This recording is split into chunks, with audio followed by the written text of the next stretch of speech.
Olá, eu sou André Valente, seu professor na área de Linguagens, Códigos e suas tecnologias, na disciplina de Língua Portuguesa.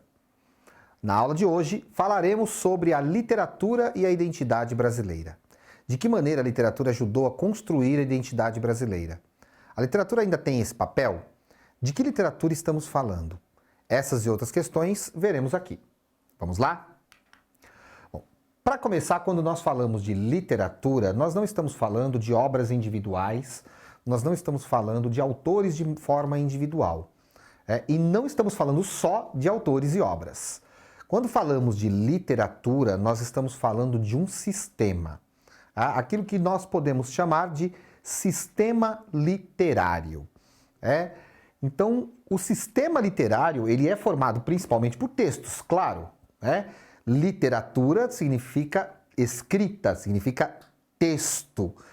História a ser contada. Então, claro, nós partimos do texto, da história.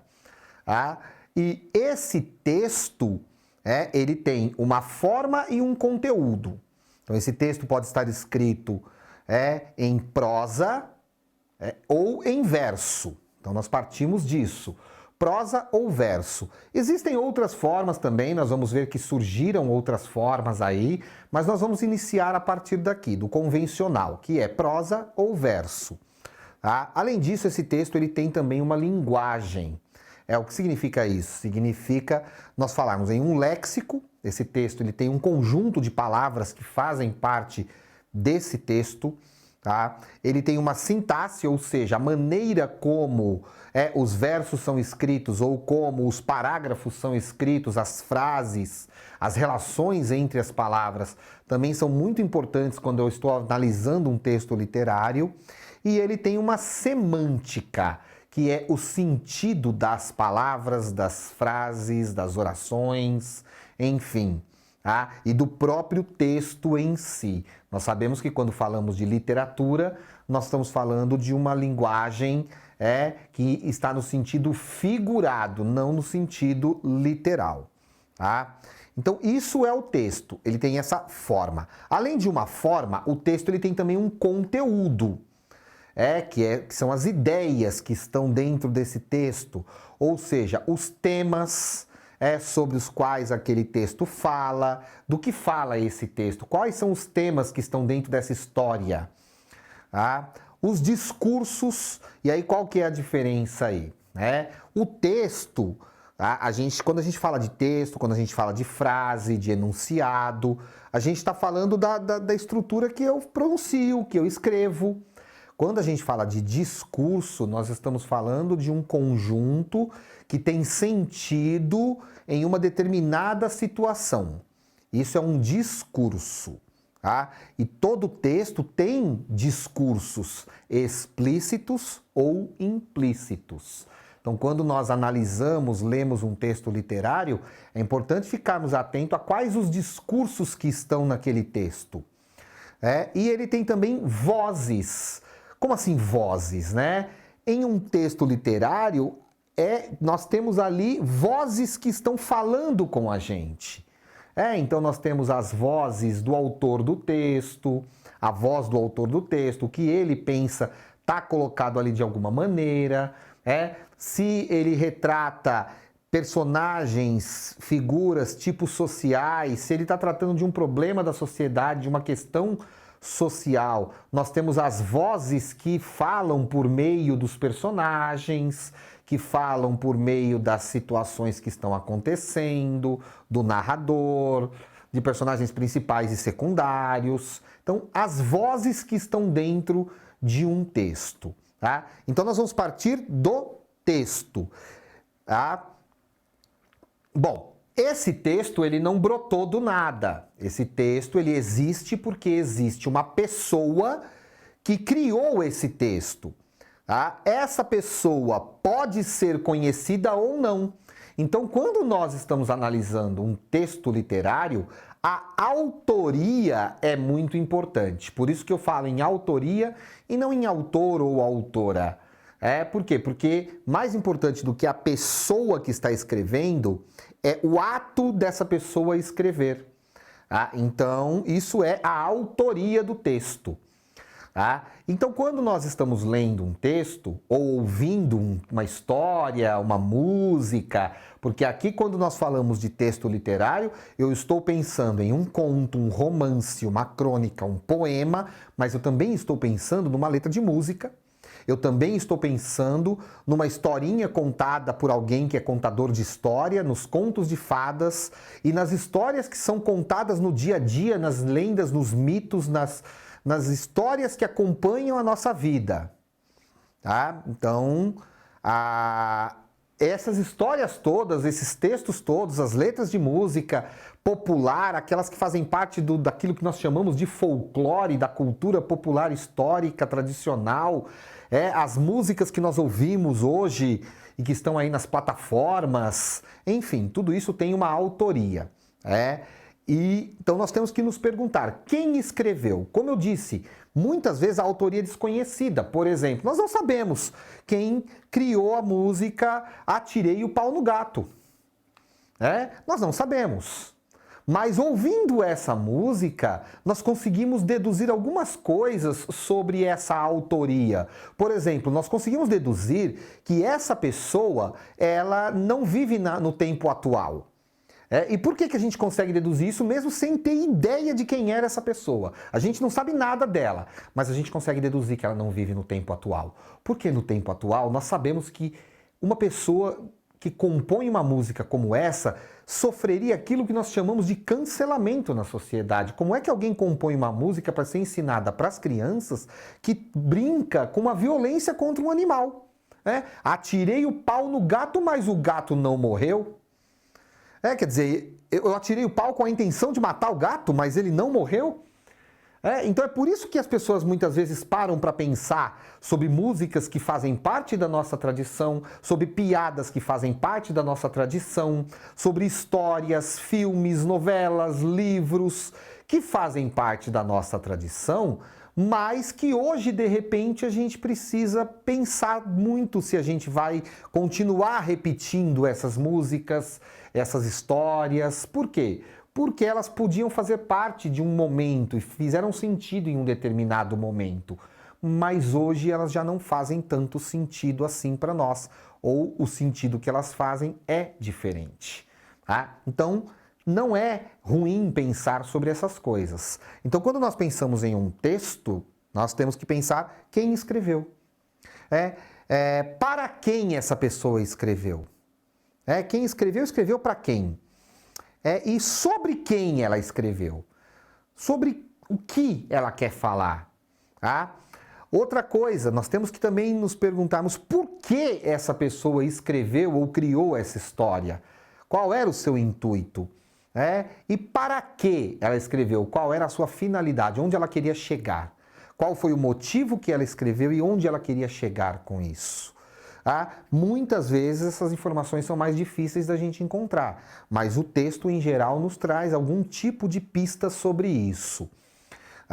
Outra coisa que é importante, se a gente vai pensar para quem foi escrito, nós vamos pensar quem vai ler ou ouvir esse texto. Então, existe uma recepção. A recepção é quem lê, por que essa pessoa leu isso. Então, ela leu porque ela gosta? Ela leu porque diz respeito a ela? Ela leu porque incomoda ela? Ela leu porque ela é um profissional que estuda aquilo? Então, qual é o motivo? Para que essa pessoa leu? Ela leu porque ela vai criticar? Ela leu porque ela quer se divertir? Ela leu porque ela quer analisar? Ela leu porque ela quer conhecer só? Ou ela leu só porque ela tem vontade de ler? E existe aí o leitor comum, que são as pessoas que leem porque gostam de ler e têm vontade de ler, sem grandes compromissos com aquela leitura. E existe o crítico literário. Aí nós temos dois tipos de crítico. Nós temos um crítico acadêmico, que é o crítico que vai analisar a obra sem o interesse de falar bem ou falar mal, mas de entender tudo isso que eu estou falando aqui. A linguagem, os temas, a estrutura, quem escreveu, por que escreveu, etc. E existe o crítico comercial. Esse A crítica comercial, que é essa crítica que sai na internet, que sai nos jornais, a gente sempre tem que ler consciente do seguinte: a crítica comercial ela pode atender a certos interesses, ela pode atender ao interesse de elogiar ou ao interesse de atacar, de falar mal. E nós precisamos aprender a identificar esses interesses. Então, tudo isso faz parte de um sistema literário. E entender literatura é entender tudo isso. E entender também que, além do texto, do autor do texto e do público leitor do texto, nós temos também o contexto, ou seja, a sociedade em que esse livro foi escrito e sobre a qual ele fala. A cultura que está por trás desse livro, a língua que está por trás desse livro e o contexto histórico, que é o momento em que tudo isso foi escrito e o momento em que tudo isso foi lido. Então, todos esses elementos fazem parte do sistema literário. Além disso, a gente precisa lembrar que nós nos comunicamos em uma sociedade e nessa sociedade existem relações hierárquicas, ou seja, relações de poder. E a literatura, ela não deixa de ser influenciada e de participar dessas relações. Então, a literatura ela está relacionada às relações hierárquicas da sociedade. Os sentidos da palavra literatura, por exemplo, eles se modificaram ao longo da história de acordo com as mudanças das relações entre conhecimento e poder. Então, quando nós olhamos para a antiguidade greco-romana, o que era literatura naquele momento? Literatura era exclusivamente texto escrito. E era texto escrito sobre qualquer assunto. O homem letrado, o homem de letras, ele não era um profissional que estudava para entender a língua e a literatura de um determinado momento, como é hoje. O homem de letras era qualquer um que dominasse uma escrita literária, ou seja, uma escrita considerada exemplar, um modelo de escrita. Então, alguém que escrevesse um poema era um literato, um letrado. Alguém que escrevesse um tratado científico também era um literato. Alguém que escrevesse um tratado de política, que escrevesse leis, todas essas pessoas eram chamadas de literatos. Então, o termo literatura nesse contexto significava tudo isso. O que hoje nós chamamos de literatura era chamado de poética na antiguidade. E isso passou pela Idade Média e chegou até a modernidade. Na modernidade, o termo literatura se dividiu. Nós passamos a ter uma literatura nesse sentido genérico, que é qualquer texto escrito sobre um conhecimento. Então tem a literatura médica, a literatura jurídica, a literatura técnica, enfim. E temos a literatura como arte, que era chamada no século XVIII e XIX, usou-se muito o termo belas letras, belles lettres em francês, belas letras em português, para se referir a essa literatura. Também porque quem definia que essas literaturas eram belas letras era uma elite que considerava a beleza a partir de um determinado ponto de vista. A partir do século XX, o termo belas letras deixou de ser utilizado. Então, literatura é, de novo, toda a escrita sobre qualquer tipo de conhecimento, porém, a literatura como arte, ela se ampliou. Então, hoje nós temos variadas formas dessa literatura, com variadas linguagens, com variados temas, com variados autores, falando com variadas perspectivas. Então, é essa elite cultural que define, que acaba definindo o que ela considera como literatura ou não, como boa literatura ou não.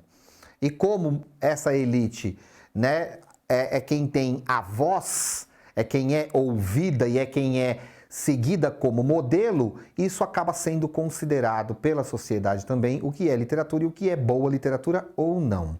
E com isso nós temos um modelo. O nome desse modelo é cânone, que é uma palavra que veio do latim, que veio do mundo religioso e que significa exatamente isso, modelo, padrão. Então aí nessa timeline nós temos algumas representações de como houve uma mudança entre as relações de poder e a literatura. Então nós vemos aí que na antiguidade greco-romana a literatura era mais aquilo que era escrito pela aristocracia, pelos homens mais ricos daquela sociedade, porque eles dominavam essa escrita padrão. As outras pessoas ou eram analfabetas e não sabiam nem ler nem escrever, sabiam falar e tal, mas não sabiam ler ou escrever, não tinham acesso a esses textos, então eram excluídas desse sistema literário. Na Idade Média, isso passa para a nobreza feudal e para o clero, que é quem tem acesso a essa literatura, quem produz essa literatura e, portanto, quem determina o que era bem escrito, o que não era, o que servia, o que não servia. E, mais uma vez, a maior parte da população da chamada plebe, que era o povo mesmo que trabalhava, não tinha acesso a essa literatura também, e o que esse povo produzia de histórias e tudo mais não era considerado como boa literatura. A partir dos séculos XVI e até o século XVIII, nós temos um outro momento, por influência do pensamento chamado Renascimento, por influência desse Renascimento e da ascensão da burguesia, a burguesia começa a fazer parte desse momento. Então isso também influencia a mudança da língua e influencia a mudança da literatura. Então literatura nesse momento é aquilo que a nobreza, o clero e a burguesia definem como boa literatura. E por enquanto o povo, que é a plebe, que são os servos, que são os trabalhadores, continuam fora desse processo. Por isso que durante muito tempo nós não tivemos conhecimento do que foi produzido por essas pessoas, porque só chegou até nós aquilo que foi produzido por essas elites, que era a aristocracia, depois a nobreza, o clero, a burguesia.